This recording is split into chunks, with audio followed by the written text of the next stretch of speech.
c'est Morgane, Noémie et notre fille Eleanor, 5 ans. Cela fait près de 3 mois que nous voyageons à travers les États-Unis en camping-car. On avait ce rêve depuis longtemps, partir à l'aventure sans contrainte de temps et découvrir l'Ouest américain autrement. Bienvenue sur notre chaîne. Abonnez-vous et embarquez avec nous sur les routes des États-Unis. Ça y est, après avoir loué ce magnifique camping-car pendant 2 mois et demi, il est temps de le rendre. Allez, c'est parti pour une nouvelle aventure. Je saute dans un Uber, direction Road Surfer Las Vegas, pour récupérer un nouveau véhicule. Tadam! Voici notre nouvelle maison pour ces 7 prochains jours. Alors, on n'a pas eu le temps de filmer un véritable van tour, mais puisque j'avais fait une vidéo à la réception du véhicule pour le constat, je vous montre les images.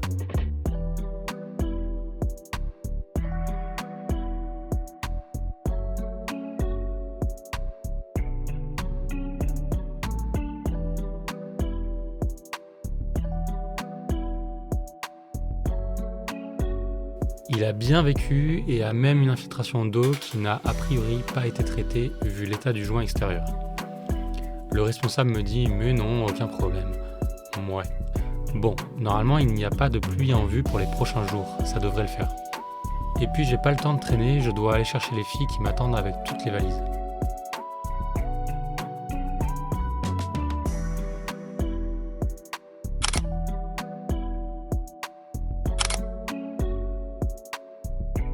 Une fois les filles récupérées, on fonce. Le programme est chargé pour les 7 prochains jours. On enchaîne donc avec 8 heures de route vers Sequoia Park.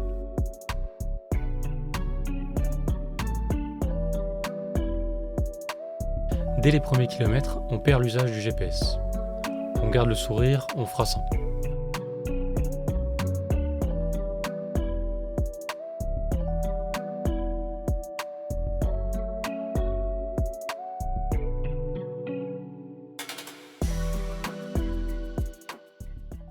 Après 8 heures de route, on s'installe pour la nuit sur le parking d'un Walmart. On déplie le toit relevable et là on se rend compte que celui-ci dégage une odeur de moisi abominable. Super. Il est déjà tard donc on fait un petit fast-food et on se lave rapidement à l'eau froide car il fait très chaud.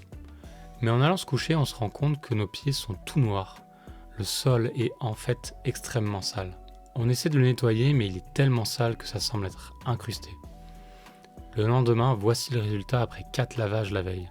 On décide donc d'aller acheter des tapis pour le van. Autre surprise ce matin, de l'eau avait coulé du frigo sur le sol. C'est bizarre parce qu'il semble fonctionner. En revenant du Walmart avec nos tapis, la porte coulissante continue de ne pas fonctionner. Et ce sera comme ça jusqu'à la fin du séjour. Ça commence à faire beaucoup, mais on essaie néanmoins de rester positif. On reprend la route pour Sequoia.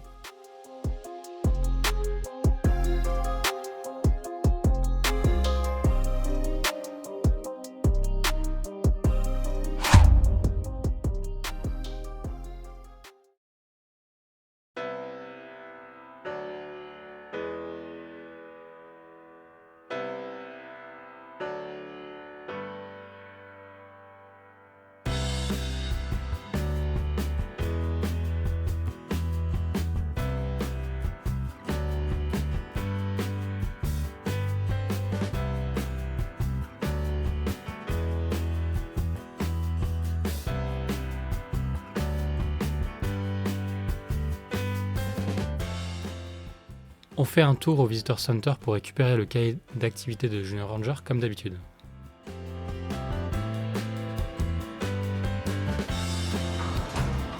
Qu'est-ce que c'est bébé? C'est des pierres? Et tu crois qu'elles viennent d'où? Tu sais pas où est-ce qu'elles viennent? Bah à ton avis elles viennent d'où? Quelle est la température? Tu arrives à le voir?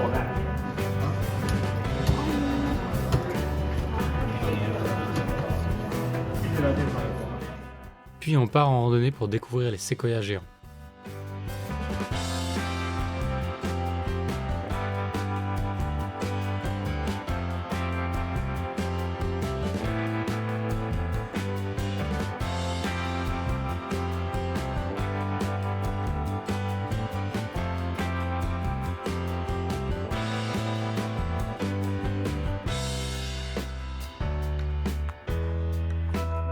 Alors, c'est comment?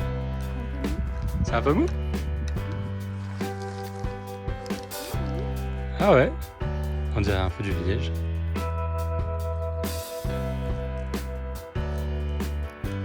C'est marrant. Donc comme quoi en fait, ils brûlent quand même un peu hein, les séquoias. Ils sont supposés être ignifugés.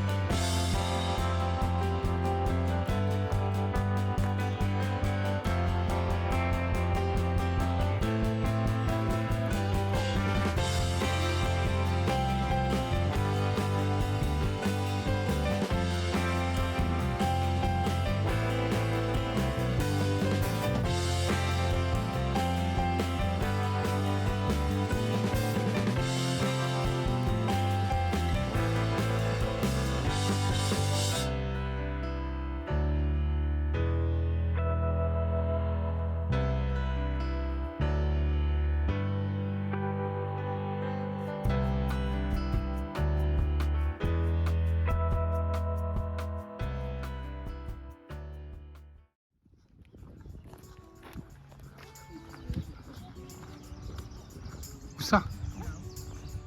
Sur la route? Je vois rien. Waouh. T'as tué un ours.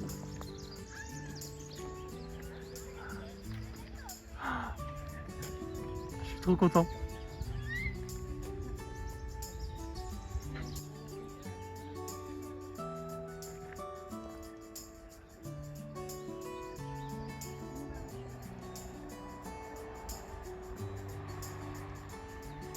Regarde.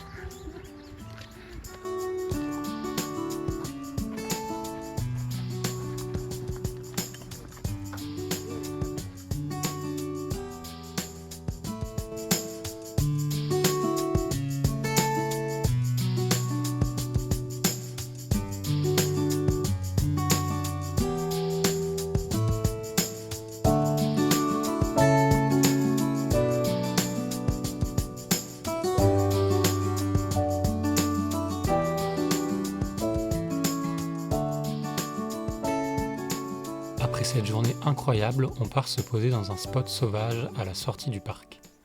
À la nuit tombée, impossible de lancer le chauffe-eau, ni le chauffage. Il fait frais ici en altitude. Je regarde alors le tableau de commande et là, c'est la douche froide, sans mauvais jeu de mots. La batterie est totalement à plat, pire, à 10 volts, une batterie est généralement morte. C'est pour ça qu'on ne peut pas lancer le chauffe-eau et le chauffage. Et maintenant je comprends pourquoi de l'eau avait coulé du frigo la nuit dernière. Sans énergie du panneau solaire, il cesse de fonctionner la nuit. Il est tard, j'envoie un mail à Roadsurfer pour savoir ce qu'on doit faire. Je sais déjà qu'on n'aura pas le choix que d'écourter notre visite de Kings Canyon demain, pour rejoindre une grande ville pour une assistance. Le séjour très chargé qu'on avait prévu est en train de tomber à l'eau. On part se coucher avec le moral à zéro et gelé après une douche à l'eau froide. Ce matin, pas de nouvelles de Roadsurfer. On ira profiter de Kings Canyon jusqu'à midi, puis on reprendra la route vers Fresno, qui est la ville la plus proche.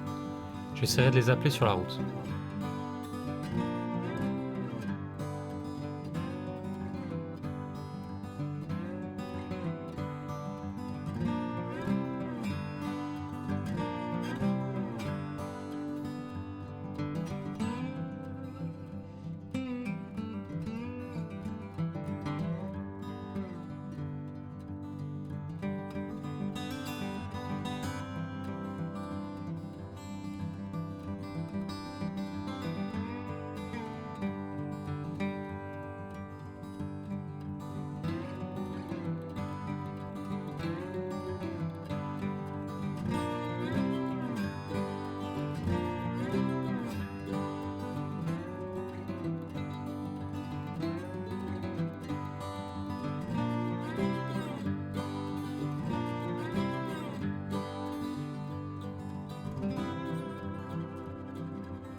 Après avoir galéré pour les avoir au téléphone, je conviens avec la dame de me rendre à Camping World de Fresno pour un diagnostic.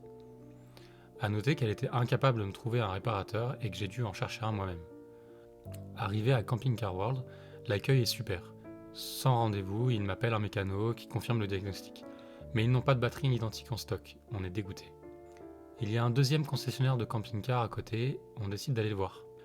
Le gars sur place m'indique qu'ils sont full et ne peuvent pas m'aider. On repart bredouille, c'est la fin de la journée, on ne trouvera plus personne à cette heure-là. Dépité, on part se remonter le moral avec une pizza.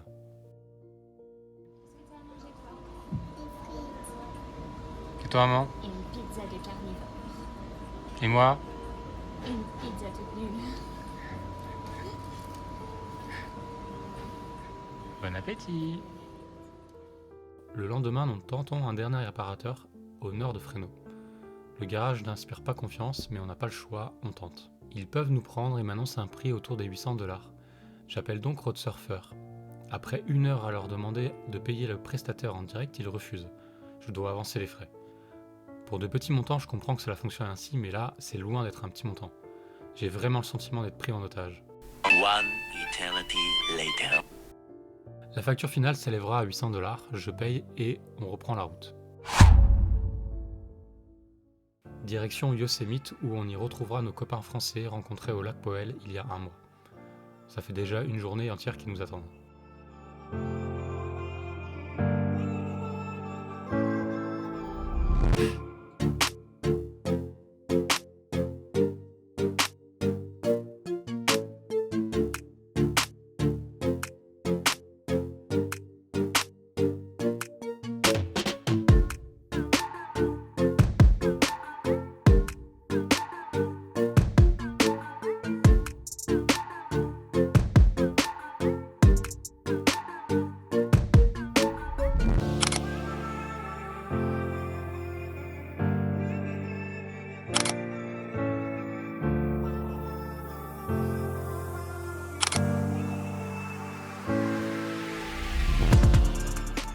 On est rejoint par 2 autres familles de Français que les copains avaient rencontrés quelques jours plus tôt.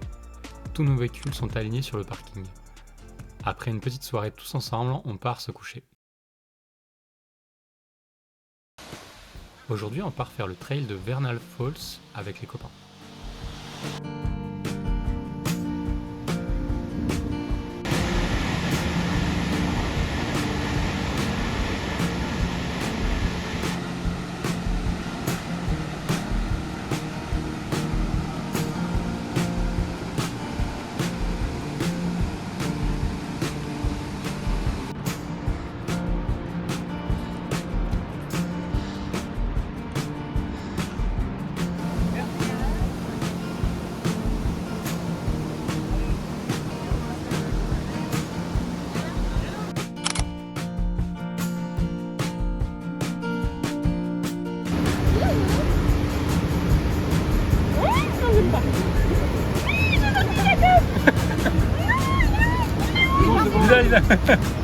Il est dans ton short. Non, non, non, tu vas pas dans le sac, toi. Eh, dis donc. Non, non, non. Pas dans le sac. Eh.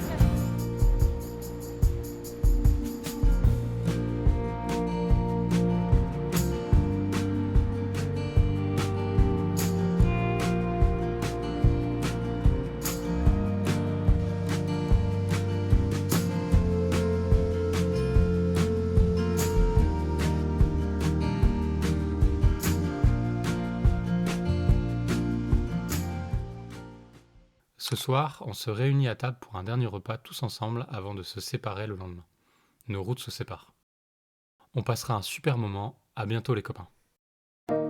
Aujourd'hui, on repart vers Las Vegas et on passera par Mammoth Lake. Ce n'était pas du tout ce que nous avions prévu initialement, mais puisque nous avons perdu une journée avec la réparation, pas le choix. On passe donc par la Tioga Road et c'est une belle surprise.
Sur la route, on s'arrête à Mono Lake, un lac salé.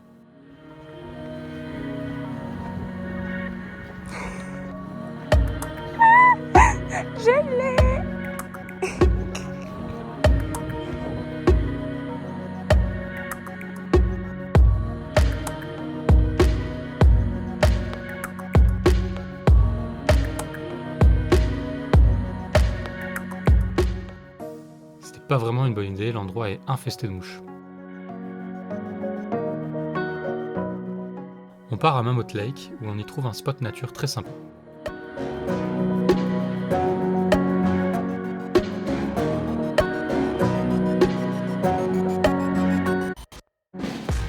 Aujourd'hui, on prévoyait de se balader autour des lacs de Mammoth, mais le vent est de la partie. On se contentera d'une visite en van. Puis on reprend la route.